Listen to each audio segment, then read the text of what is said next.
Engine थंड ठेवण्यासाठी cooling system असते, पण ती इंजिनला पूर्णपणे थंड करत नाही. मग नेमकं काय करते? अनेक लोक कूलिंग सिस्टीम म्हणजे गाडीचा एसी समजतात, पण हे पूर्णपणे चुकीचं आहे. इंजिन जास्त गरम झालं तर लाखोचं नुकसान होऊ शकतं, पण काही साधे भाग इंजिनला वाचवतात. कोणते आहेत हे भाग? आज आपण शीतकरण प्रणालीचं महत्त्व, तिचे भाग आणि ती प्रत्यक्षात कशी काम करते हे अगदी सोप्या भाषेत समजून घेणार आहोत. नमस्कार मित्रांनो, मी सुमित, महावोकेशनल या आपल्या यूट्यूब चॅनलवर तुमचं पुन्हा एकदा स्वागत करतो. मित्रांनो, आज आपण इयत्ता 10वी ऑटोमोबाईल या विषयाच्या 5व्या सत्रामध्ये वाहनाच्या कूलिंग सिस्टीमबद्दल माहिती घेणार आहोत. कूलिंग सिस्टीमला आपण मराठीमध्ये शीतकरण प्रणाली असे सुद्धा म्हणतो. शीतकरण प्रणालीचं सर्वात महत्त्वाचं काम असतं इंजिनचं तापमान एका टप्प्यामध्ये स्थिर ठेवणं. कूलिंग म्हणजे इंजिनची कूलिंग, इंजिनला थंड करणे आणि त्याचं तापमान जवळजवळ सरासरी 80 ते 85 डिग्री सेंटीग्रेडच्या टप्प्यात ठेवणे. तर आजच्या सत्रात आपण ही कौशल्य आत्मसात केलेली असतील. पहिलं म्हणजे शीतकरण प्रणालीचे महत्त्व तुम्हाला स्पष्ट करता येणार आहे आणि नंतर तिचे सामान्य भाग ओळखायला तुम्ही शिकणार आहात. त्याचबरोबर इंजिनमध्ये शीतकरण प्रणाली म्हणजेच कूलिंग सिस्टीम कशी चालते हे देखील आपण पाहणार आहोत. आता तुम्हाला जे स्क्रीनवर दिसतंय ते एक प्रकारे कूलिंग सिस्टीमची रचना आहे, ज्यामध्ये इंजिन आणि रेडिएटर यांच्यामधून कूलंट म्हणजेच बऱ्याचदा पाणी वाहत असते, पण हे समजण्यासाठी सोपं व्हावं म्हणून गरम पाणी दाखवण्यासाठी लाल आणि थंड पाणी दाखवण्यासाठी निळा रंग वापरलेला आहे. आता नक्की काय होतं ते पहा. अंतर्गत ज्वलन इंजिनमध्ये इंधन म्हणजे पेट्रोल किंवा डिझेल किंवा गॅस ते जाळल्यानंतर इंजिनला उष्णता ऊर्जा मिळते. त्या ऊर्जेचे रूपांतर उपयुक्त कार्यामध्ये होऊन बाकीची ऊर्जा उष्णतेच्या रूपात बाहेर पडते. आता ही उष्णता इंजिनमधून बाहेर काढली नाही तर इंजिनला हानी पोहोचू शकते आणि म्हणून आपल्याला कूलिंग सिस्टीमचा वापर करावा लागतो. प्रत्येक ब्रँडच्या वाहनानुसार इंजिनच्या उष्णतेचे उपयोजन म्हणजेच वापर वेगवेगळा असू शकतो. आता इथे मी जे दाखवलेलं आहे ते आपण सरासरी आहे असं म्हणूया. यामध्ये क्रँकशाफ्ट जवळ झालेले उपयुक्त कार्य 20%, म्हणजेच आपल्याला गाडी पुढे ढकलायला 1 लिटर इंधनामागे म्हणजेच पेट्रोल किंवा डिझेल 1 लिटर पेट्रोल किंवा डिझेल मागे 200 मिलीलिटर इंधनामधून मिळेल एवढीच पॉवर मिळते. उरलेलं 800 मिलीलिटर इंधन पूर्णपणे उष्णतेच्या रूपात बाहेर टाकलं जातं आणि त्या उरलेल्या 80% मधलं म्हणजे 800 म्हणजे 80, 1000 पैकी 800 म्हणजे 80, तर त्या 80% सिलेंडर वॉल म्हणजे सिलेंडरच्या भिंतीजवळ 35% उष्णता वाया जाते आणि उरलेली 35% उष्णता धुरामधून बाहेर पडते म्हणजे उत्सर्जित वायूमधून वाया जाते.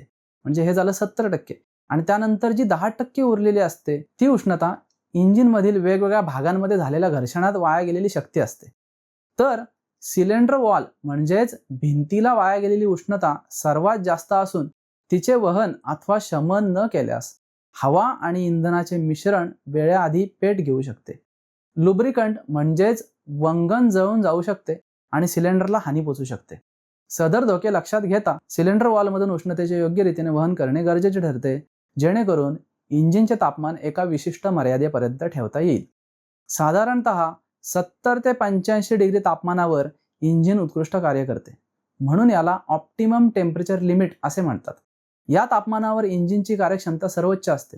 म्हणजेच इंजिनचं हे तापमान जर कायम नियंत्रित ठेवलं गेलं, ना जास्त खाली जाऊ दिलं ना जास्त वर जाऊन दिलं, तर इंधनाची बचत होईल आणि आपल्याला जास्तीत जास्त ॲव्हरेज म्हणजेच मायलेज मिळेल. आता आपण शीतकरणाच्या पद्धती पाहूया. एअर कूलिंग, हवा शीतकरण. हवेच्या सतत संपर्कात राहणाऱ्या धातूच्या पृष्ठभागावरून उष्णता काढून घेणे हे या पद्धतीचे मूळ तत्व आहे. इंजिनमधील उष्णतेचे निस्सारण पुढील घटकांवर अवलंबून असते. पण मी उष्णता काढून घेणे असं का म्हणतोय? याचा अर्थ काय होतो? भौतिकशास्त्र म्हणजेच फिजिक्समधील सर्वात महत्त्वाचा नियम लक्षात ठेवा. उष्णता नेहमी उच्च तापमानाकडून कमी तापमानाकडे वाहते.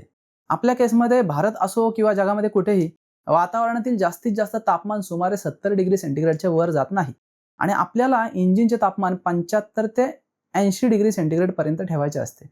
मग पृथ्वीवरील तापमानापेक्षा गाडीच्या इंजिनचं तापमान थोडं जास्त असल्या कारणाने गाडीच्या इंजिनकडून उष्णता पृथ्वीच्या वातावरणात प्रवास करते आणि त्याला जर आपण कूलिंग असे म्हणत असू तर ती कूलिंग आपण करत असल्याने आपण ती उष्णता काढून घेत असतो.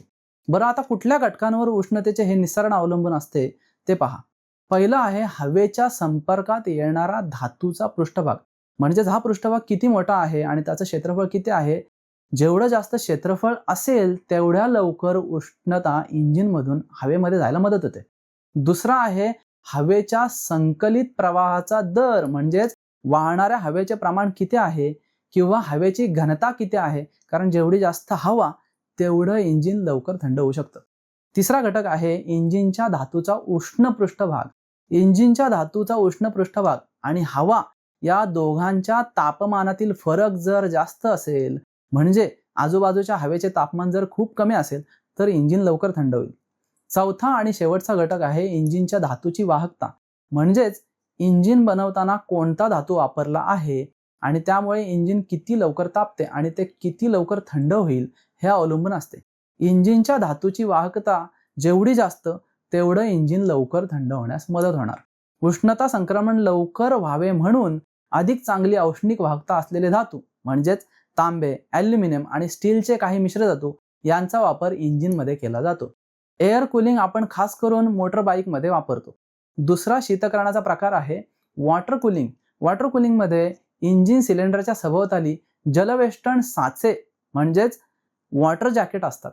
या साच्यांच्या पोकळीमधून पाण्याचा प्रवाह सोडला जातो. म्हणजेच पाणी पोकळीतून वाहतं आणि मग ते पाणी वाहताना सिलेंडरच्या भिंतीमधील जास्तीची उष्णता रेडिएटरकडे वाहून नेतं. नंतर रेडिएटर मार्फत ती उष्णता हवेत सोडली जाते. वॉटर कूलिंगचे दोन प्रकार पडतात. पहिला आहे थर्मोसायफन सिस्टीम आणि दुसरं पंप सर्क्युलेशन सिस्टीम. जुन्या गाड्यांमध्ये थर्मोसायफन सिस्टीम मोठ्या प्रमाणावर वापरली जायची, पण या सिस्टीमच्या बऱ्याच कमतरता असल्याने आत्ताच्या गाड्यांमध्ये पंप सर्क्युलेशन सिस्टीम वापरतात. याचं अजून एक कारण म्हणजे आताच्या वाहनांमध्ये रेडिएटरचा आकार सुद्धा लहान असतो आणि कूलिंग लवकर होते. एअर आणि वॉटर कूलिंग झाल्यानंतर शीतकरणाच्या अजून काही पद्धती आहेत, त्या सुद्धा पाहूया. पुढील पद्धती कूलिंगची कार्यक्षमता वाढवण्यासाठी वापरल्या जातात. लिक्विड कूलिंग म्हणजेच द्रवशीतन. पाण्याने केलेली कूलिंग सुद्धा लिक्विड कूलिंगच असते, कारण पाणी सुद्धा द्रवच आहे. पण इथे लिक्विड कूलिंगचा अर्थ म्हणजे पाण्याशिवाय इतर दुसरी रसायने वापरून केलेली कूलिंग. आता असं का केलं जातं ते पण पाहू. इंजिन कूलिंगसाठी कधी कधी पाण्याऐवजी अधिक उत्कलनांक असलेल्या द्रवांचा वापर केला जातो. बरं, उत्कलनांक म्हणजेच काय, तर ज्या तापमानाला कुठलाही द्रव उकळतो त्याला आपण उत्कलनांक म्हणतो. तर यामध्ये ग्लिसरीन 290 डिग्रीला आणि इथिलीन ग्लायकॉल 195 डिग्रीला उकळायला सुरुवात करते. पाण्याचा उत्कलनांक 100 डिग्री सेंटीग्रेड असल्या कारणाने आणि या दोघांचा उत्कलनांक त्याच्यापेक्षा कितीतरी जास्त असल्या कारणाने या दोन द्रवांमध्ये म्हणजेच ग्लिसरीन आणि इथिलीन ग्लायकॉलमध्ये उकळायला सुरुवात होण्याआधी जास्त उष्णता सामावू शकते आणि ती एकदाच वाहून नेली जाऊ शकते. उच्च उत्कलनांकामुळे द्रवाची उष्णता वाहून नेण्याची क्षमता वाढते आणि परिणामी कूलंट कमी लागते. तुलनेने कमी आकाराचे व कमी वजनाचे रेडिएटर लागते, म्हणजेच रेडिएटरचा आकार सुद्धा कमी होतो. दुसरा आहे प्रेशर सील्ड कूलिंग सिस्टीम म्हणजेच बंदिस्त शीतकरण प्रणाली. आता हे शीतकरण सगळ्यात जास्त वाहनांमध्ये वापरले जाते. हल्लीच्या आधुनिक वाहनांमध्ये बंदिस्त शीतकरण वापरले जाते. पाण्यावर दाब दिल्यास त्याचा उत्कलनांक वाढतो आणि असं का होतं, पाण्याच्या वाफा दाब वरती येऊन देत नाहीत आणि पाणी उकळत नाही. जेव्हा 100 डिग्रीला पाणी उकळत नाही म्हणजेच पाण्याचा उत्कलनांक वाढतो, तेव्हा अधिकची उष्णता वाहून नेली जाऊ शकते आणि म्हणूनच इथेही कमी आकाराचे आणि कमी वजनाचे रेडिएटर लागतात. जेवढं जास्त प्रेशर उकळण्यासाठी तेवढीच जास्त उष्णता लागते. साधारणतः 10 किलोन्यूटन प्रति मीटर वर्ग प्रेशर मागे 2.5 डिग्री सेंटीग्रेड तापमान वाढते. 50 किलोन्यूटन प्रति मीटर वर्ग या प्रेशरला ब्लो ऑफ वॉल्व उघडतं. ही सुरक्षेच्या दृष्टीने बनवलेली यंत्रणा आहे. यामध्ये व्हॅक्यूम वॉल्व असते, हे रेडिएटरला हानी होण्यापासून वाचवते. एक्सपान्शन रिझर्व्ह म्हणजेच जिथे आपण पाणी भरतो तो डबा. कोणत्याही द्रवाला उष्णता दिल्यावर ते जसं पसरतं तसं इथे पाण्याची उष्णता वाढल्यामुळे पाणी प्रसरण पावतं.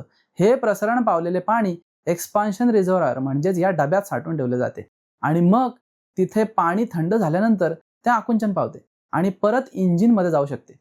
या डब्यावर मिनिमम, मॅक्सिमम अशा लेवल सुद्धा छापलेल्या असतात, ज्यामुळे आपल्याला कूलंटची लेवल सुद्धा दिसते. लेवल कमी झाल्यास आपण त्यामध्ये कूलंट भरू शकतो. ही सिस्टीम बंद असल्या कारणाने यामध्ये कूलंट वाया जात नाही आणि सर्वात महत्त्वाचं म्हणजे उंच ठिकाण म्हणजेच हिमालयात वगैरे गाडी गेल्यानंतर तिथल्या हवेच्या कमी दाबाचा परिणाम कूलिंग सिस्टीमवर होत नाही व ही सिस्टीम व्यवस्थित चालू राहते. शीतकरण प्रणालीचे घटक. पहिला आहे रेडिएटर. रेडिएटरमध्ये लहान पोकळी असलेल्या ट्यूब असतात. या ट्यूबच्या अवतीभोवती एकदम पातळ पत्र्याने बनवलेले फिन्स असतात. या फिन्सच्या आजूबाजूने हवा वाहत असते आणि हे फिन्स इतके दाटीवाटीने बसवलेले असल्यामुळे रेडिएटरच्या एकूण पृष्ठभागाचे क्षेत्रफळ म्हणजेच पृष्ठफळ वाढते. यामुळे गरम पाण्यातील उष्णता वेगाने बाहेरील हवेत टाकली जाते. रेडिएटर कूलिंग फॅन हे फॅन रेडिएटरला वेगाने हवा देण्याचे काम करते. जुन्या गाड्यांमध्ये हे पंखे नसायचे, त्यामुळे जेव्हा गाडी रस्त्यावर धावायची तेव्हाच रेडिएटरला हवा मिळायची. परंतु गाडी एका जागेवर उभ्या असताना रेडिएटरला हवा मिळत नव्हती आणि त्यामुळे रेडिएटर व इंजिन जास्त गरम व्हायचं. या समस्येमुळे रेडिएटर समोर कूलिंग फॅन लावण्यात आला. आता गाडी सुरू असताना एका जागी थांबलेली जरी असली तरी रेडिएटरवर हवा चालती राहते.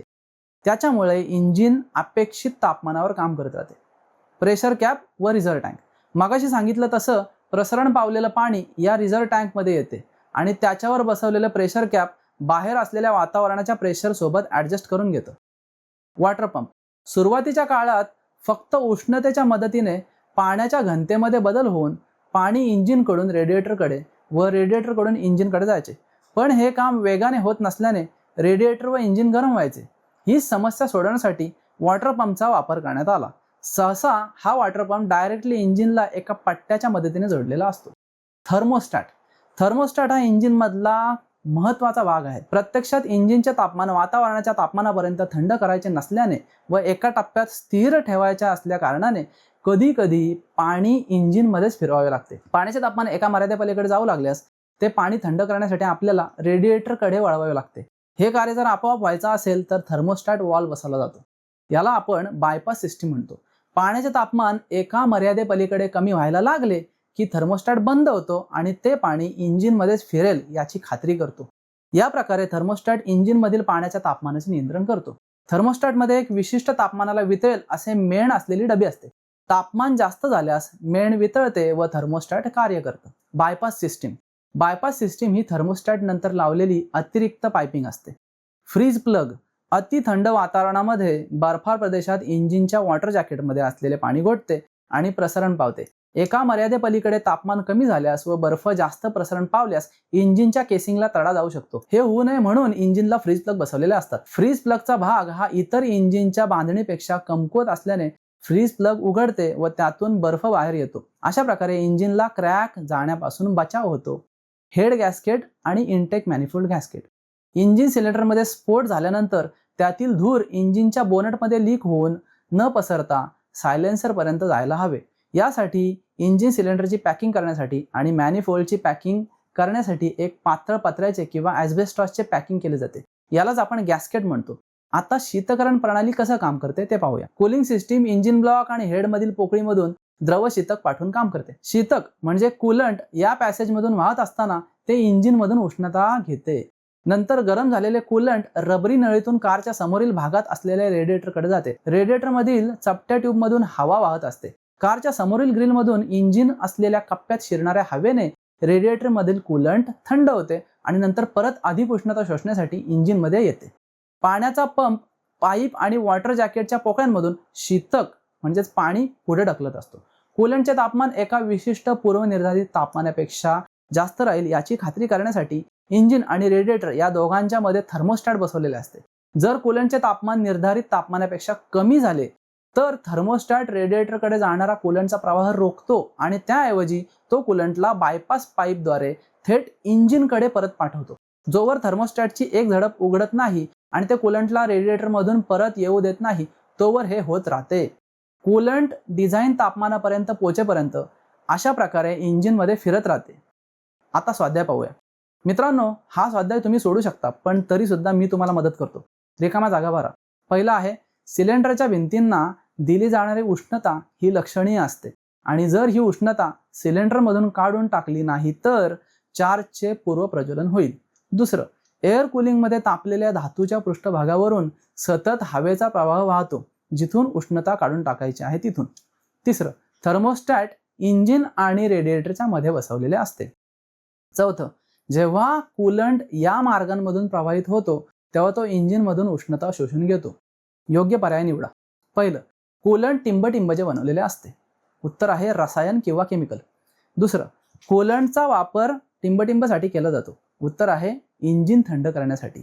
तिसरं, टिंबटिंब हा कूलिंग सिस्टीमचा भाग नाही. उत्तर आहे बोनेट. तर मित्रांनो, आजच्यासाठी एवढंच. आपला हा कूलिंग सिस्टमबद्दल माहिती देणारा व्हिडिओ तुम्हाला जर आवडला असेल तर एक लाईक नक्की करा. ही व्हिडिओ आपल्या मित्रमैत्रिणींसोबत शेअर करा.